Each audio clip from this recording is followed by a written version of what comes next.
Alright, good morning, good afternoon, good evening po sa lahat. Saan mo panig po kayo ng mundo naroon. Welcome po to our 223rd episode of the Health Updates webinar series. Thank you for being part of our credible online community.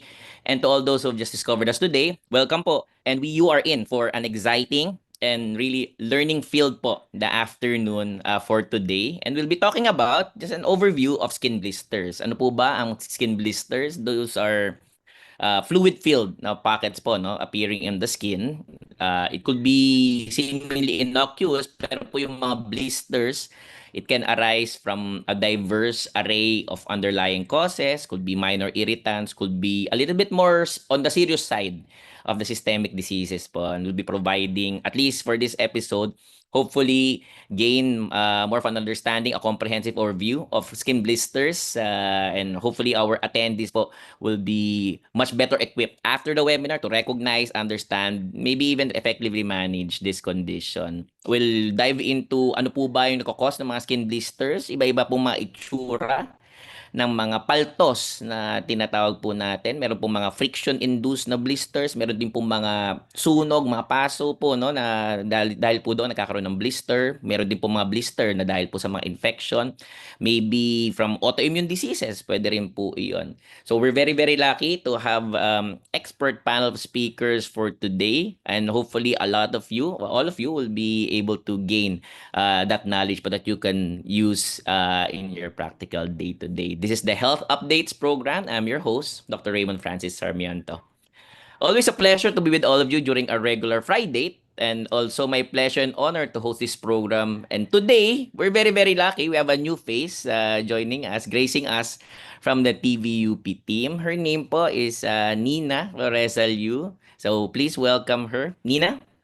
Hi, Doc Raymond. Good afternoon. Thank you very much for the introduction. I'm very excited to be here. And syempre, hello to all of our participants here in the live broadcast of this Zoom webinar, and to all those watching via live streaming on the TVUP YouTube channel, as well as on the UP System Facebook page, TVUP Facebook page, and of course, all those watching from TVUP Signal TV Channel 101.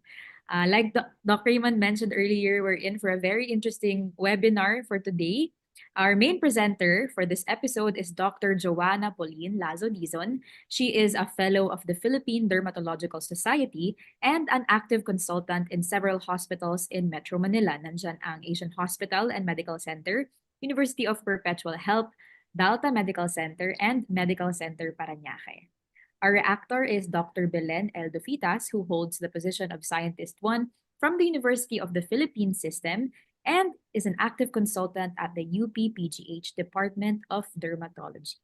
Now, as you saw in our opening billboard, we've done a bit of reformatting. Health updates na po ang programa natin, and as it has been for a while.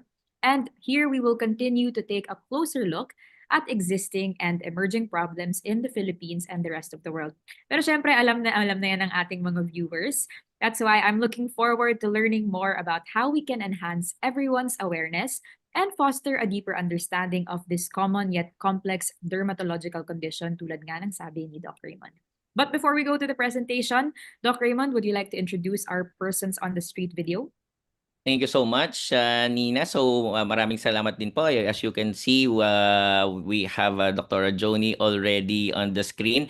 But before we dive into the webinar proper itself and try to gain an awareness and better understanding po ng health ng skin blisters, we have what we call our person on the street video. So, these are very, very short po na videos po natin. We ask, at least for this week, sa ating mga attendees, kayo po ba ay nakaranas na ng magkapaltos? Paano po kaya at bakit po kayo nakakapaltos? Sa tingin po ninyo, ano-ano ang mga maaaring dahilan kung bakit nakakapaltos ang mga tao? Please watch this.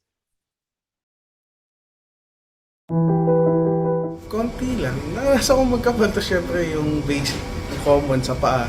Pag sobrang naglalaro ang basketball na pa, sure na magkakapaltos ka. Ganun. Hindi ba yun sa may kamay, yung pagka nagtutubig? Nagkaroon ako ng paltos, kakatakbo kasi may nagja-jogging kasi ako madalas. Doon siya nag-start. Tapos parang habang tumatagal, parang lumalaki yung Paltos? No? Yes po, nakaranas na po. So yun, ang pinakauna ko talagang naisip nung una ko nakita yung mga pictures na pinakita mo kanina, allergic reaction talaga. Actually, hindi po. Ayun, mga hindi pa. Di pa. Parang, ay siguro pagka pag napaso ako sa parang nagtutubig siya. Parang hindi ko naman siya inisip na paltos siya. Normally, pagka sa sports, basketball, so pag nagja-jogging, yun lang naman yung normal na reason kung ba't ako nagkaka-blister. Siguro sa nga gaya kanina sinabi yung hindi madalas sa pagligo, yung unhealthy na eating, ganyan. Ganyan mga parang yung iba niyan parang bulutong tubig eh.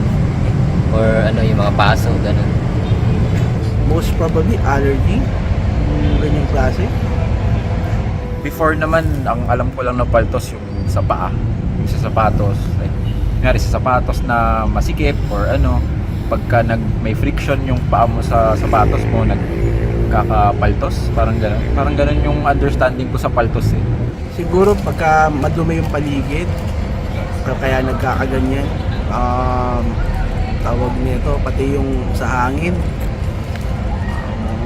Tawag nito, kaya nagkakaganyan yung mga tao.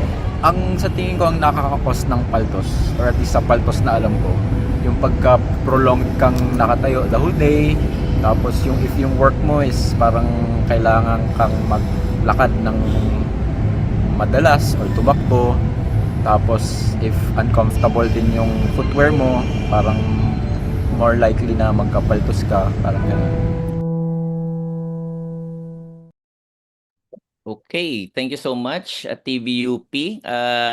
Parang ang dami palang athlete doon, no, Nina, sa Oo ating nga, mga oo nga, Dr. Raymond. na Saka, interview. kita natin na Go iba rin ahead. yung levels of knowledge nila, no? Yung primary level of Mm. knowledge nila sa blisters or sa mga paltos. So, interesting din kasi through this webinar, siguro magiging equal na after nito yung kaalaman natin tungkol sa Of course, and we have none other than our excellent speaker to to uh, bring us to the light, kumbaga, kung ano po, hindi lang po siya sa sports. Ang mga housekeeping po, certificates of attendance will be given to those who have watched at least 50% of the webinar duration. For today's webinar, we will be having also still our standard panel discussion format, and after speakers have presented, that will be followed by a Q&A session. Okay, we'll get our webinar underway. Nina will Yes. introduce our main speaker. Alright, so tulad nga po ng nabanggit earlier, our main speaker for today is a fellow of the Philippine Dermatological Society and is an active consultant in several hospitals in Metro Manila. Everyone, please join me in welcoming Dr. Joanna Pauline H. Lazo-Dizon. Thank you very much, Nina, Dr. Sarmiento, for the kind introduction.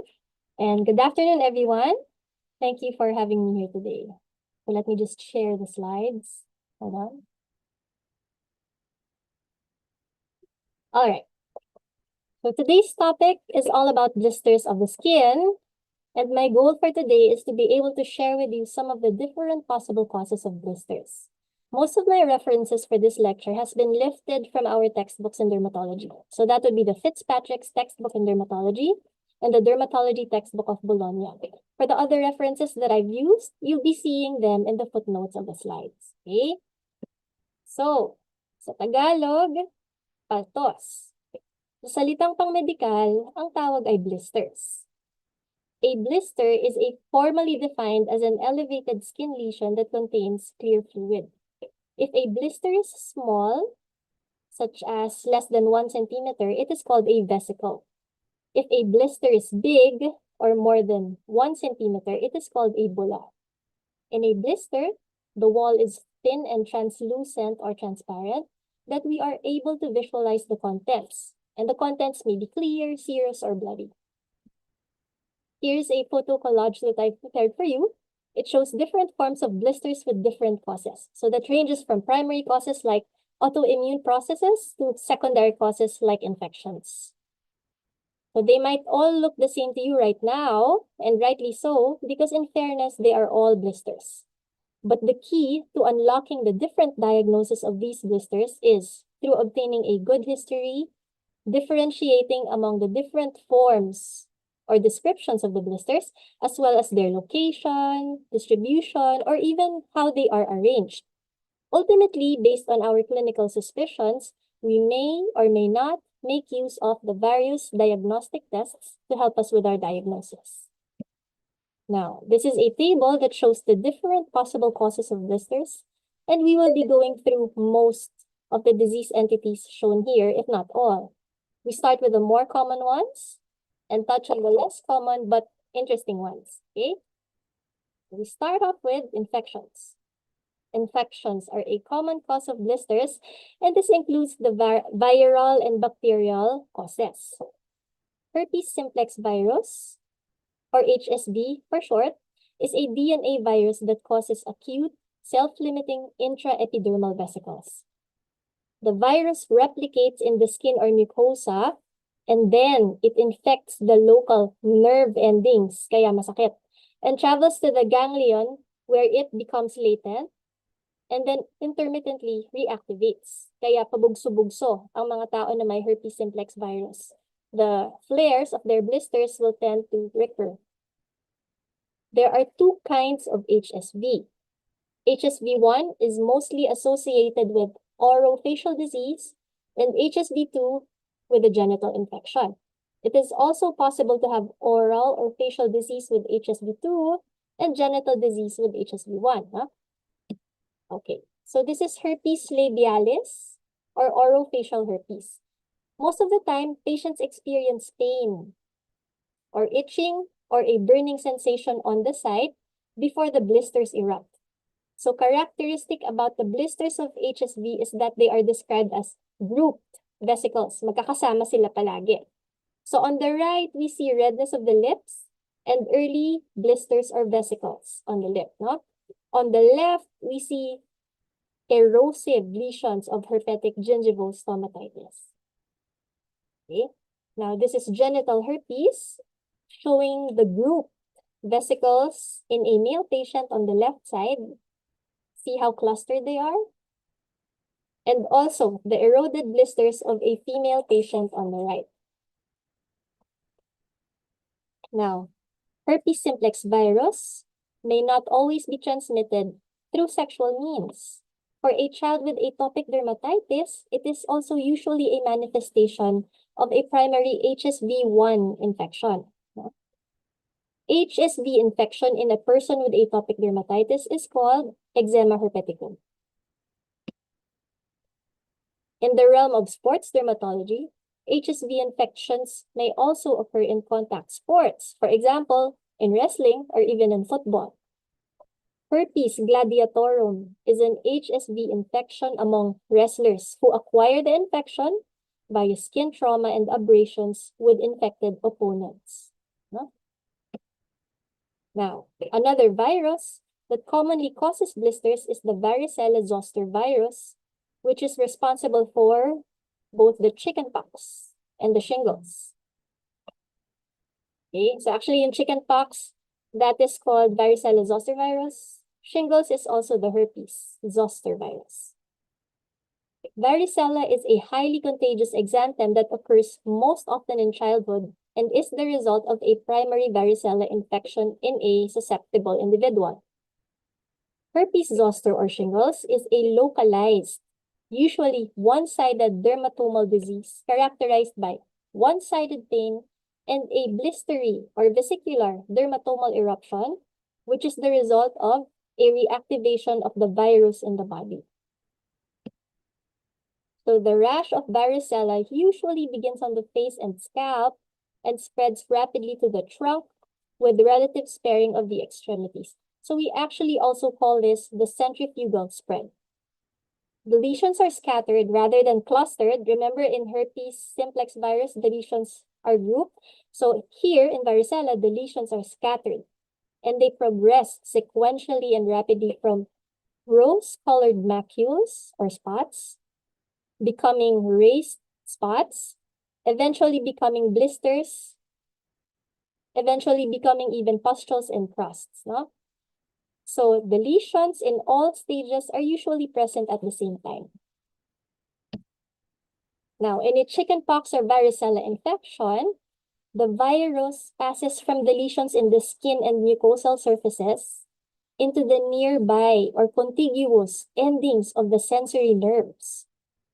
The virus is then transported up the sensory fibers, up to the sensory ganglia, and in the ganglia, the virus establishes latent infections in neurons that persist for life. So in later age, the virus reactivates, therefore affecting the nerve fibers and the skin connected to the ganglion in which it stayed. So what you see here is a photo of the dermatomes. Okay? They show which skin levels would be affected if certain nerves were to be affected by a reactivation of the varicella zoster virus. For herpes zoster, the eruptions are usually one-sided because the affected ganglion is also only on one side. Here are classic appearances of herpes zoster.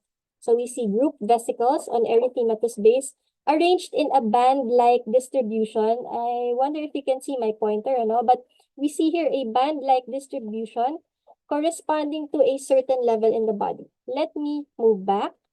Okay. So the picture in the middle actually corresponds to the T4 level, thoracic 4 level of the dermatome. Okay. And the picture on the right corresponds to a dermatomal eruption on the T8 level. So you will notice for herpes zoster, the eruptions will follow these bands. It will be one of those bands showing. And that's the reason why. Okay. All right. So moving on. Impetigo is a bacterial infection of the skin in which there are two types. The more common type or variant is non-bullous impetigo, which accounts for 70% of impetigo. And then there's the bullous variant. Impetigo is caused by Staphylococcus aureus. But in bullous impetigo, the Staphylococcus aureus strains express exfoliative toxins that break through the cells of the epidermis. So then, that causes the thin roof blisters. A significant characteristic of bullous impetigo is that the thin blisters, especially after they rupture, are associated with golden yellow or what we call honey-colored crusts. So here in the pictures, we can appreciate, starting on the left, the fragile-looking blisters. They look fragile because the cleave or the break in the skin is on the superficial layer of the epidermis. Okay? Now, in the middle, the blisters have ruptured, leading to crusting. On the rightmost photo, we can see the characteristic golden yellow or honey-colored crusting of impetigo on the child's nose. Okay, so that is very characteristic of impetigo. Now, moving on to the non-infectious causes of blisters. One of the people interviewed earlier already mentioned contact dermatitis. Contact dermatitis is a type of eczema or dermatitis which occurs as a result of the skin's reaction to a substance that it has gotten in contact with. The reaction may be either an irritation or an allergic reaction. Common symptoms of contact dermatitis include itching, swelling, redness, and in more exaggerated reactions, blisters. Now, this is an example of an allergic contact dermatitis to a poison ivy plant. The agent that causes allergic contact dermatitis in this plant is urushiol. In the Philippines, because we don't have much poison ivy here, so I researched, and in the Philippines, there are also plants that may cause allergic contact dermatitis. So examples of these would be the mango, the cashew nut tree, and other plants belonging to the Anacardiaceae family. An allergic contact dermatitis is a delayed type reaction. So we call it a delayed type reaction, which means if you get in contact with a substance that you are allergic to, you may get the signs and symptoms of the reaction. So ano yun? Itching, redness, even blisters in more extreme cases, you get the symptoms of the reaction after about 3 to 7 days. So let me point out that a lot of other chemicals may cause allergic contact dermatitis, not just plants. So these would include rubber, fragrances, dyes, preservatives, and other chemicals. So we discussed allergic contact dermatitis. Now let's move on to irritant contact dermatitis. Irritant contact dermatitis is more common than allergic contact dermatitis. Any substance that causes a disruption in the skin barrier leads to the damage of skin cells and then eventually leads to a cascade of inflammation. So usually, irritant contact dermatitis presents as well-circumscribed redness, which is associated with stinging, sometimes itching, but at times, in more extreme cases, irritant contact dermatitis can also lead to blisters or vesicles. So on the pictures, you see an example of an uncommon, not so common reaction to a topical anesthesia cream in a child. Note the well-delineated and well-circumscribed patch of redness with overlying blisters or vesicles. No? The skin reaction here is confined to the area where the topical anesthetic cream was applied. Moving on, bullosis diabeticorum is actually quite rare. It is underreported. Okay? It is a spontaneous, recurrent, non-inflammatory condition that is associated with diabetes. So for some patients who have not been diagnosed before, but they have had long-standing diabetes, this may actually be a presenting symptom. But this is rare, so not all the time. This is not common, but it may be a presenting symptom for them. Now, for bullosis diabeticorum, the blisters resolve usually after 2 to 6 weeks. And this is what it would look like. The next cause of blisters was also mentioned in the video at the first part of our session today. So that would be called friction blisters. So these blisters are a result of repeated friction or rubbing. So for example, in walking or running in ill-fitting shoes, but they may also develop on the palms and fingers if repetitive action and friction is performed on these areas. The lesions initially present as redness on the sites of the friction and then later develop into blisters. This is always associated with burning pain or burning sensation. Okay, so here we have a lonely blister or a solitary blister in an athlete with poorly fitting shoes. Okay, the next cause of blisters is bullous insect bite reactions. So bullous insect bite reactions usually appear as intensely itchy red rashes. We call it papules or nodules, red spots that are elevated. In insect bites, usually a grouped and linear arrangement of the spots is seen. Okay? So here is an example of a picture of a bullous insect bite reaction. So usually yan, kapag insect bite, you'll see the arrangement of the spots or the blisters in a line or in a group kung saan lang nakagat yung balat. Okay. Now, we do get blisters in thermal burns, but there is also a thing such as delayed post-burn blisters.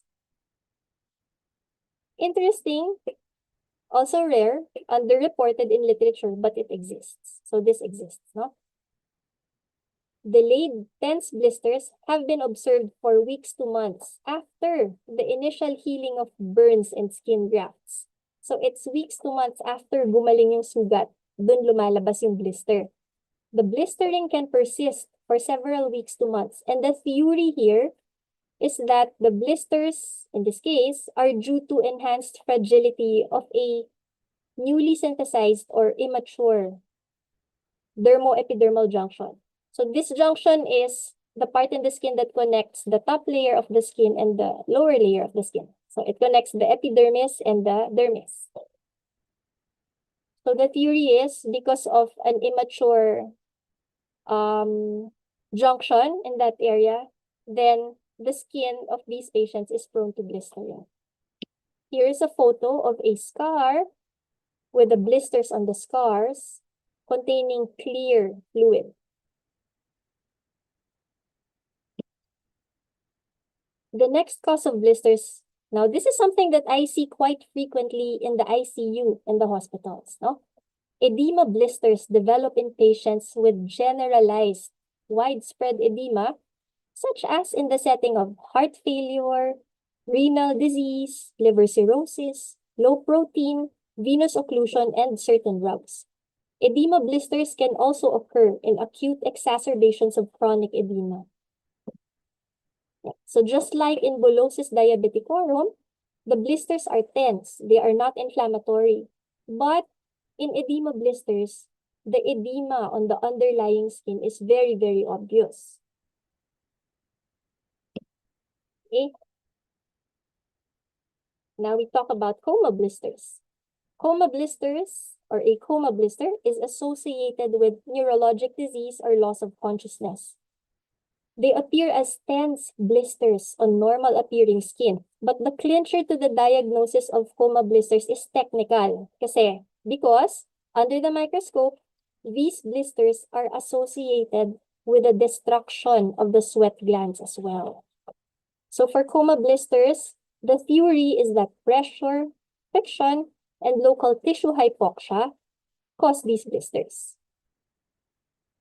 And this is an example of that in an ICU patient.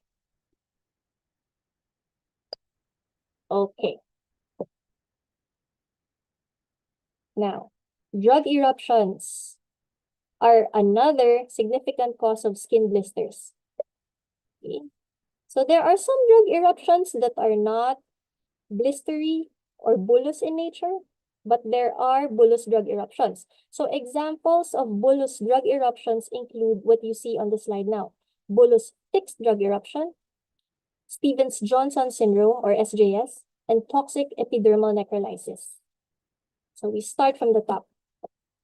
Fixed drug eruptions are usually single, solitary, round or oval, bright or dusky red spots that evolve into a swollen, elevated plaque, sometimes presenting with blisters. So let me show you a picture.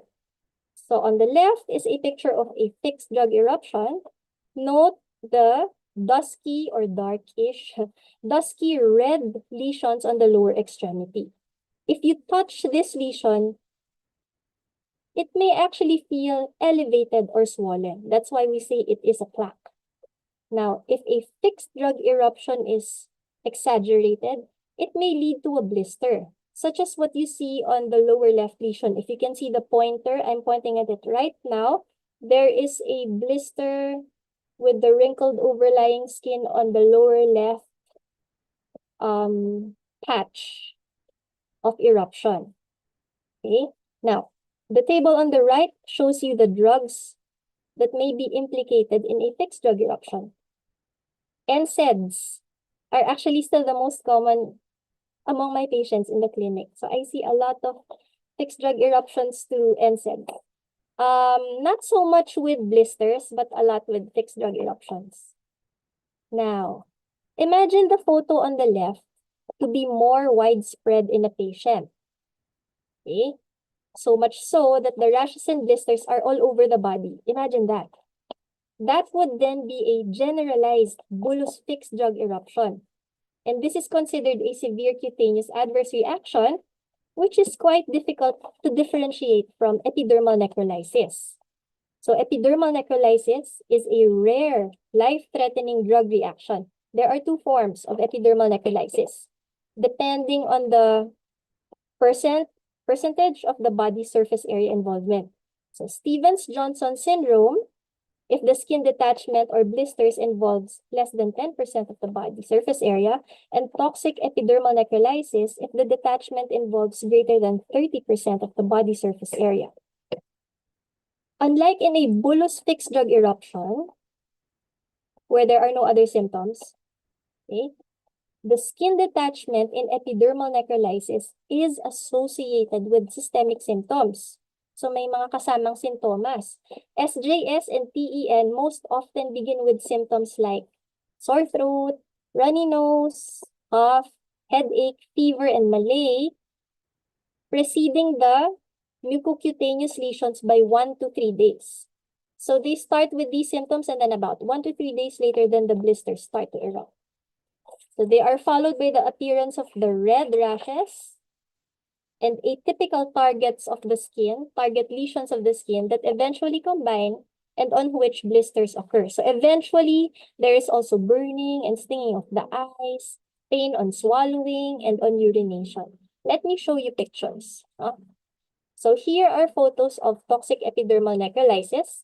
So on the leftmost side, we have an early eruption. So we see dark red, we call it dusky red, spots which appear as parang target, parang siyang target sa darts. So we call it target-like lesions. Eventually, these rashes combine or coalesce and show epidermal detachment or blistering. So on the second picture now, we see the vesicles and the blisters.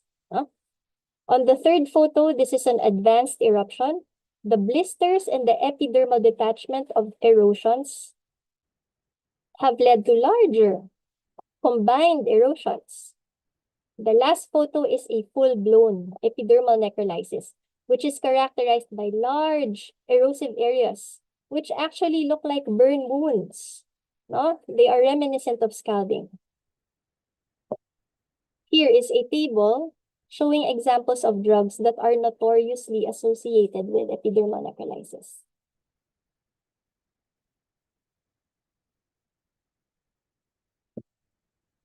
Okay, so we move on to the second to the last type of blistering disease. Okay, the second to the last type of blistering disease that I'll be discussing with you is an example of a genodermatosis or a hereditary namana, a skin disorder. Epidermolysis bullosa refers to a group of diseases that cause varying degrees of skin and mucous membrane fragility. The epithelium is fragile because in this group of disorders, the proteins responsible for keeping the skin intact are either absent or reduced or even abnormal. Okay? Now, there are three main classes of epidermolysis bullosa. Now, the classification is based on the level of the skin at which there is a cleave. So imagine the structure of the epidermis to be likened to a brick and cement, wherein the skin cells are the bricks that are glued together by the protein scaffold of cement.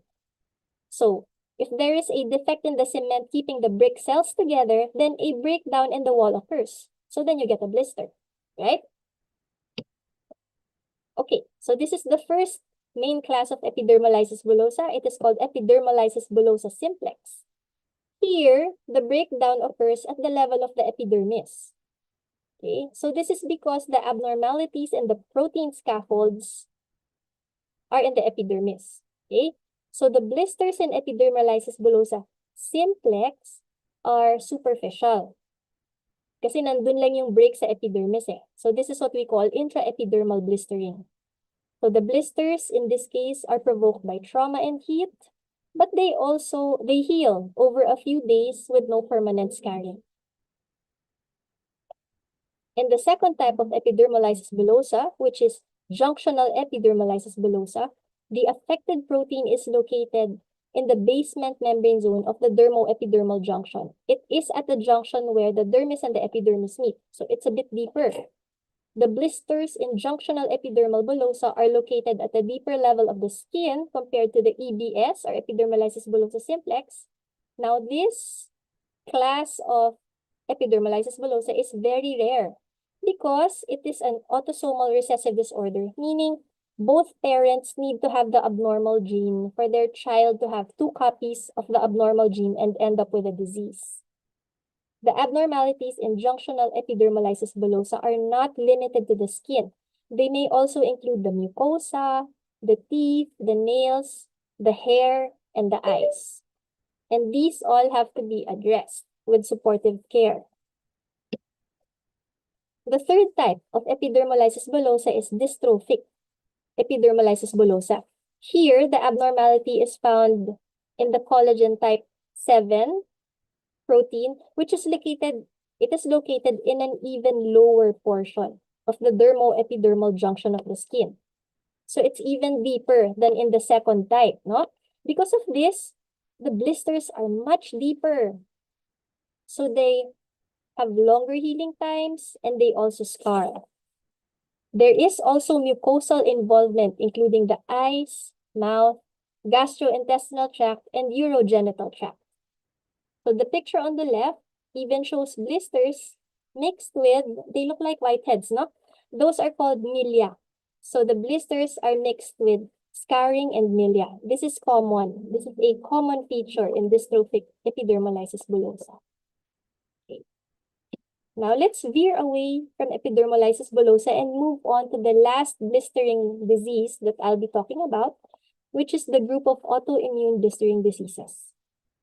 In autoimmune blistering diseases, the cleave in the skin is caused by autoantibodies against the structural proteins of the skin. So remember, in epidermolysis bullosa, there is either an absence, a reduction, or abnormality in these proteins that keep the cells together. But in autoimmune blistering disease, the proteins that keep the skin cells together are attacked by autoantibodies. Okay? So, autoimmune blistering diseases are generally classified into two groups. In pemphigus, there is a loss of adherence in between the cells of the epidermis, leading to a superficial intraepidermal blistering. In pemphigoid, there is a loss of adherence between the epidermis and the dermis. Here's a list of the various autoimmune blistering diseases, but allow me to describe only two of these, okay? Again, here is a simple illustration of the skin. The blue layer at the top is the epidermis, and the cells are glued together by proteins. Okay? In this case, the proteins are called desmogleins. In pemphigus vulgaris, these desmogleins are attacked by autoantibodies for reasons yet to be fully known, no? So the end result is what you see on the right. The end result is a cleave through the epidermis, leading to that blister. All patients with pemphigus vulgaris develop painful erosions of the oral mucosa.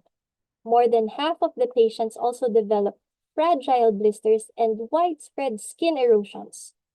For some patients, the oral lesions may be the only presenting sign, such as that which you see in the middle, no? The primary skin lesions of pemphigus vulgaris are the fragile-looking or flaccid, thin-walled, easily ruptured blisters, such as that you see on the left. So, I hope you can appreciate the thinness of the skin overlying the blister. You see how wrinkled, so on the lower left, on the lower part of the left picture, we have a ruptured blister. The skin is still there, but you see how thin the overlying skin is. On the right picture, I wanted to show you erosions of the blisters in a patient with pemphigus vulgaris. Next, bullous pemphigoid. This is the most common type of pemphigoid disease. The blue line in the illustration corresponds to the basement membrane of the dermo-epidermal junction. So the epidermis on the top layer is anchored to the basement membrane zone by proteins. So these proteins are called BP180 or BP230. Now, when autoantibodies attack these proteins, then a cleave occurs in the basement membrane zone, leading to a subepidermal blister or a blister under the epidermis. Bullous pemphigoid is characterized by large tense blisters arising either on normal skin or a red base, something that looks like a hive or pantal. In about half of bullous pemphigoid, the bullous lesions are preceded by itchy urticaria-like plaques. Now, in all bullous diseases, not just bullous pemphigoid, but in all bullous diseases, complications in untreated patients include skin infections within the eroded blisters, dehydration, electrolyte imbalance, and even possible death from infection and sepsis. Okay? Here are photos of bullous pemphigoid. We see on the leftmost picture, large, sturdy, tense blisters. On the picture to the right, we see blisters arising over, we call it urticarial plaques, but the blisters are arising over, those spots that look like hives. Okay? On the middle picture, again, we see the red base. On the second to the rightmost picture, we see that these blisters may sometimes become blood-filled. And on the rightmost picture, I wanted to emphasize the scratches, no, in a patient with bullous pemphigoid, because bullous pemphigoid tends to be quite itchy. So then, a person with bullous pemphigoid may have scratches on the body associated with the large tense blisters on other body areas. So then you'll have blisters on some parts and then scratches on other parts. Okay? Well, there you have it. We have quickly just gone through 13 different skin conditions with blisters. And I hope that with today's lecture, I have somehow enlightened you and have made you aware about the different possible causes of skin blisters. So I'd like to thank you for learning with me today. And that is the end of my lecture. Yes, okay. Thank you so much, Dr. Joni. Palakpakan po natin. Marami po akong natutunan, especially that the last slide, just a reminder po na ang dami po talagang mga paltos na kailangan po nating maalala, matandaan, and hopefully our our audience will be able to make sure na maalala po nila yon. How did you find it, Nina? Very informative, Doc Raymond. Na-realize ko na hindi lang pala surface level, pun intended, ang mga paltos. It really emerges from internal factors as well, like viruses that was earlier mentioned dun sa first part of the talk. That's correct. That's correct. Okay, so we have another excellent speaker po. No? But before I introduce her, just a little bit of a shout out po for those who are joining us from the Department of Education, Regional Office in Region 5 in Legazpi City, Albay, Anamkara Hospital. Ang ating mga viewers doon, Tuguegarao City in Cagayan, May Kawayan Doctors Hospital and Medical Center in May Kawayan, Bulacan, UP, University of Philippines, Mindanao, in Davao City, Davao del Sur, Philippine Children's Medical Center in Quezon City, Metro Manila, obviously Philippine General Hospital in Metro Manila, all the way up north, Mariano Marcos Memorial Hospital and Medical Center in Batac, Ilocos Norte. Syempre, dito po sa ating chat, all those from Bataan, from the DOH Central Office po, magandang hapon. Hello po kay Secretary Ted Herbosa, who's one of the pillars for this program. University of Rizal System Health Services Unit. Those joining us from the Rizal RHU, Rural Health Unit po, no? Lumadigato, Marilao, Bulacan, all those from La Consolacion, University of Philippines in Malolos, Bulacan, from OSBIN, those from ano po ito? From Hospital ng Binyan, maraming salamat po. And then internationally, also our viewers po joining us from Nam Canto University Hospital in Canto City in Vietnam, Island Hospital in Penang, Pulau Pinang, Malaysia, and Chonin Hospital in Taipei City in Taiwan. Okay. Our reactor for today, very excellent, also an excellent speaker po, no? Dermatologist expert po talaga sa recently completed. We were very lucky to have her completed her doctorate po, no? For, I think those are rare dermatologic conditions, if I remember that webinar correctly. She holds a position po, no, Scientist 1, University of the Philippines System, also very, very active consultant and fellow of PDS, active consultant po ng UPPGH, Department of Dermatology. So please welcome to your screens, Dr. Belen Dufitas. Ma'am Belen, your reaction, ma'am. Hello, good afternoon, Raymond. Good afternoon, Nina. And thank you for inviting me once again to our webinar. But today, I'm just going to give a brief comments about blistering diseases, which a lot of people are not aware that they are very common actually, no? And they do have considerable negative impacts on the quality of life of our patients, even if they are small or extensive. But I'd like to deal more about the rather extensive, no, or severe types of blistering diseases that we actually commonly have.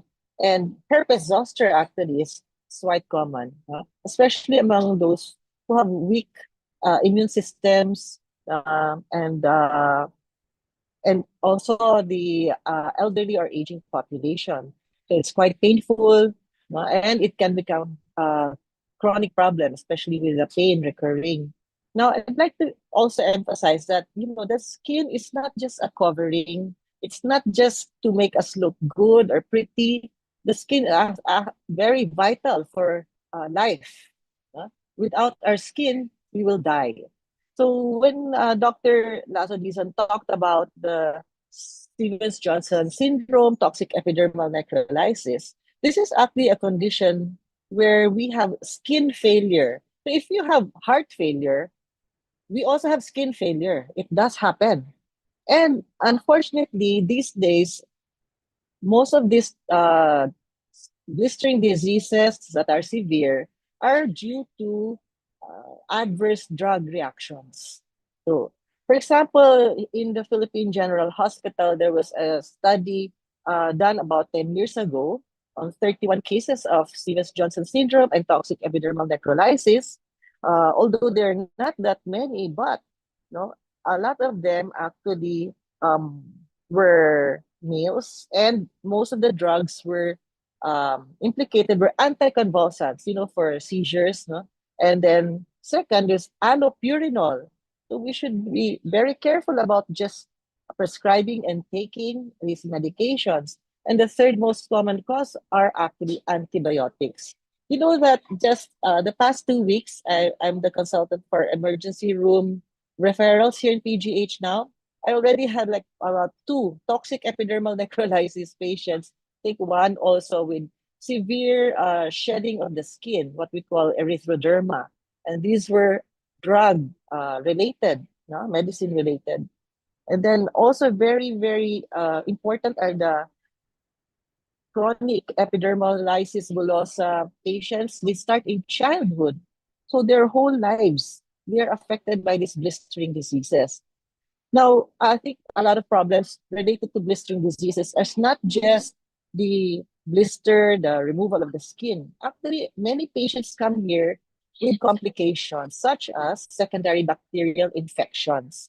So here I'm going to give some tips about, okay, you've got the blisters and then the blisters ruptured and they're leaving a lot of these erosions or wounds and they're quite painful and then they get secondarily infected. So I'm going to give some tips about what can you do when, let's say, the blisters are there and they have ruptured and they're leaving wounds.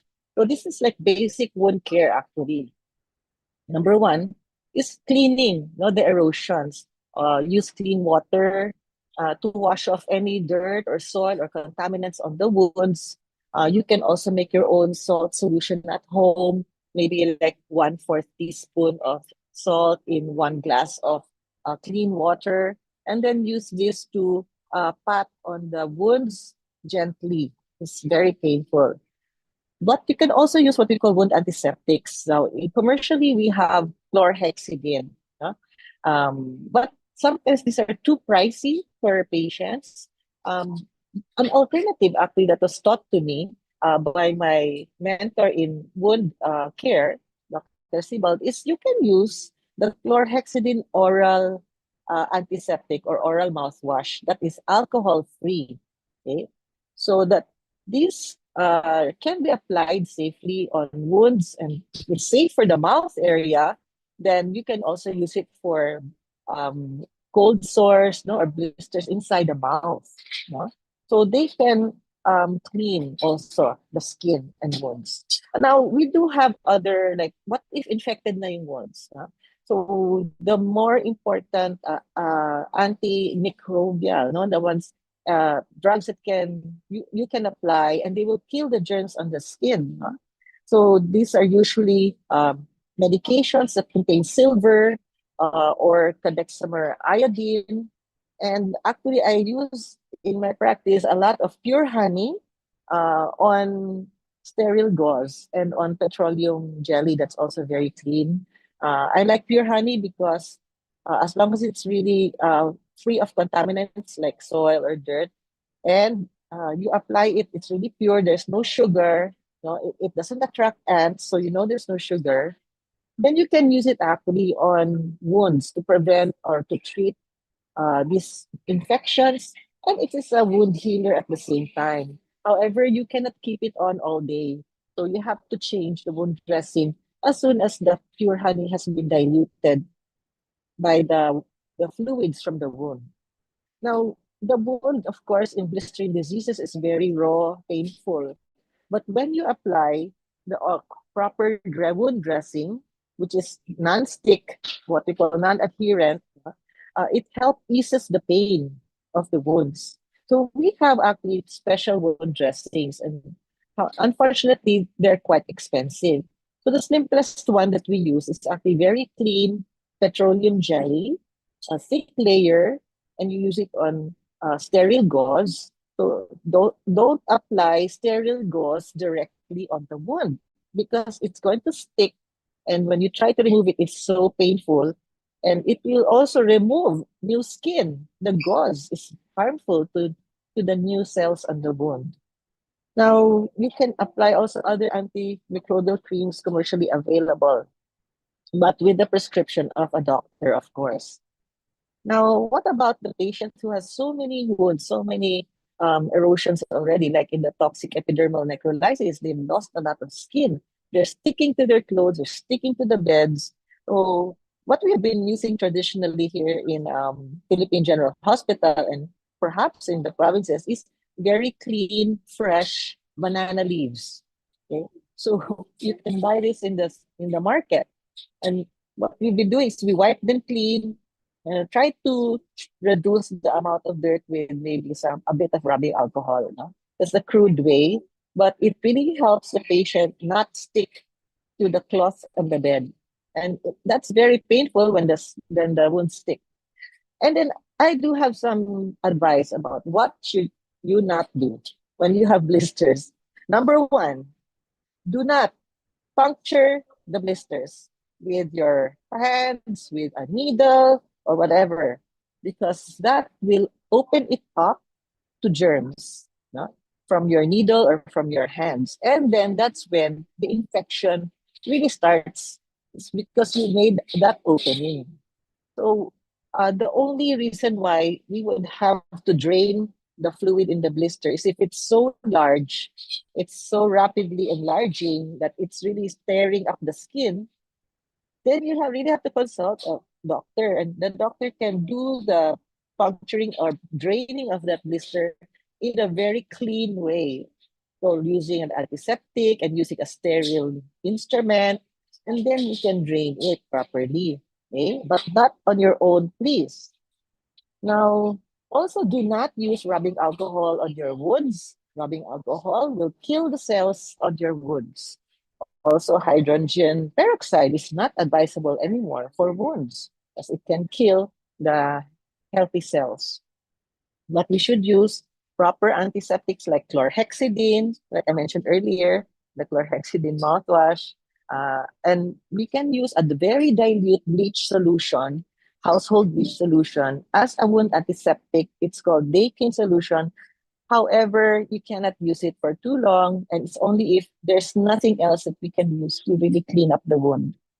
And sometimes the patients come with blisters, no, but a lot of crusting. And, Raymond, the one when they have what we call langid, no? So it's either bloody crust or yellow crust, no? They're very dry and sticking to the wound. And a lot of patients are afraid to touch that. But you can advise them that you have actually to moisten those crusts, to soften them with moist compresses. So for example, clean gauze, clean water, and you apply them directly on those crusted areas, the water will soften them up and it will be easier for you to clean up the skin that way. Okay? And even for the gauze, what if the patient came and there was gauze sticking to the wound?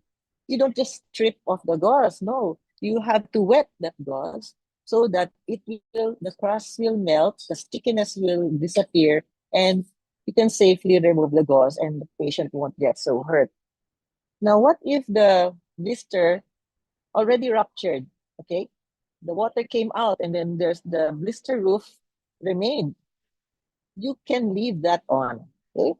Because that's like a natural biological wound dressing already. No? It's already actually quite clean underneath, no? But it will eventually dry up, and at the same time it's covering your wound, no? So you don't have to strip everything off.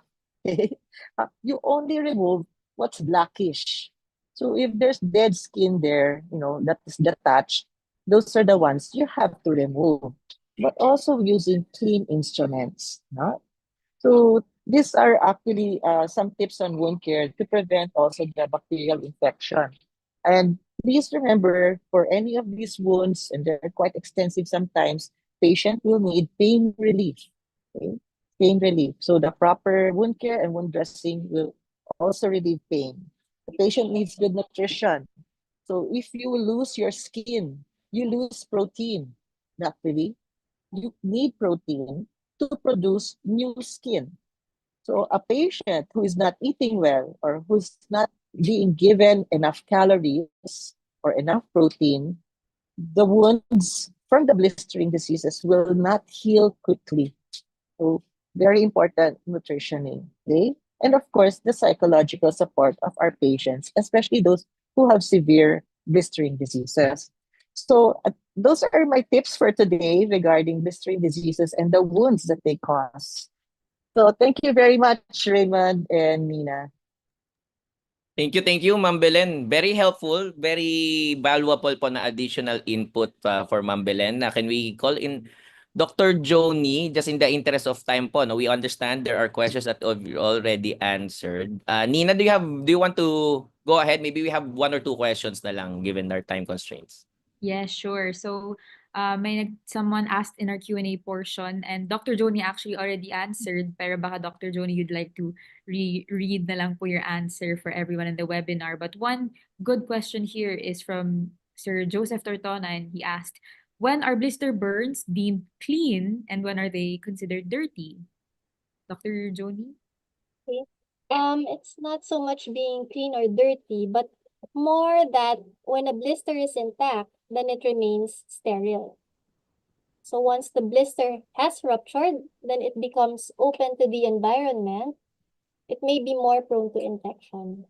So I guess the answer would be parang when would it be more prone to infection? Once the blister is open or has ruptured, then you start to worry about infection. Right. And Dr. Belen also mentioned Yeah. preventive or, tips on how to take care of blisters naman. So if that need arises, then we have a rudimentary knowledge of what good practices to do kapag nandun sa sitwasyon na yun. Yeah. So it's pretty easy to detect infection, the exposure already to the environment. And then you can be foul smelling discharges from the wound. There could be pus already. There could be more redness, more pain. Okay, so these are the signs that, it's probably already a secondary infection in this area. Ayun. Okay, I don't know pa. I think there's one more question just because it's repeatedly asked and I'll ask Dr. Joni. Dr. Joni, yung po bang, I think, question po kasi is, yun po bang mga paltos or blisters ganyan, Dapat po ba laging pinuputok o hindi? Yun po. Just para po it's clear. Okay. Hindi po dapat pinuputok ang mga blisters. So, hintayin natin na tulungan tayo ng medical professional na gawin ang nararapat. Pero kung sa bahay lamang at nagka-blister, wag puputukin. Dr. Joni has spoken, Doc Raymond. Let's Okay, leave our tandaan po blisters natin yun ha. alone. Baka po kasi yung iba nasasanay po na just because it looks like a balloon, you have to pop it like a balloon. It should not Right. be like that po. Okay, so at this point, we'll go ahead and display, if we can have it launch po, our evaluation poll. It's 5 statements, 4-point Likert scale. If we can have that on the screen, thank you so much. We'll keep it on the screen until the end of the webinar. I'll read through it. Number 1, the panelists demonstrated thorough knowledge of the topic. Number 2, the panelists were well prepared and organized. Number 3, the panelists spoke clearly and audibly. Number 4, the panelists used appropriate language, technical medical jargons adequately explained. And finally, the panelists contributed to new perspectives and knowledge on managing various key health issues. Again, we will not be closing it, keeping it open until the end of the webinar. For next week, what do we have for next week, Nina? For next week, ang topic natin for episode 224 ay urinary incontinence. Doc Raymond, I'm afraid I'm Okay. not familiar with this, so baka Pagkabalisaw-saw, maybe pagka umiihi yung parang may natitira pa, no, or so I yun see, yung I ano. see. And we're very grateful and very fortunate po to have an excellent urogynecologist to be part of our panel for next week. Dr. Joanne Aguinaldo will be gracing us with her presence po and her expertise sharing with us. So maraming salamat po. So please join us for next week. In the meantime, you can still watch us on the playback at the TVUP YouTube channel, also at the TVUP Signal TV channel 101. Before we conclude our program, all health updates webinars are archived for viewing at the TVUP YouTube channel. So just go to www.youtube.com/TVUPPH and you'll be able to see in the live tab po, no, all of our webinars po doon. 222 po ngayon. After today, dahil po naka-livestream po siya, it will be archived and it will be 223 episodes na po. Also, in one of the tabs there, there's also the shorts tab, ang ating health update shorts, selected presentations that we feature in snippets. So maraming salamat po. Hopefully, that's something that you'll be able to gain knowledge from, nuggets of wisdom from. And we appreciate each and every one of you have taken the time out to watch our full episodes and also our shorts video. So this formally closes our webinar for the week. Magkita-kita po tayo ulit next Friday from 12 noon to 1 p.m. It's a day. Together, we can stop preventable deaths. So keep safe, keep healthy. See you online.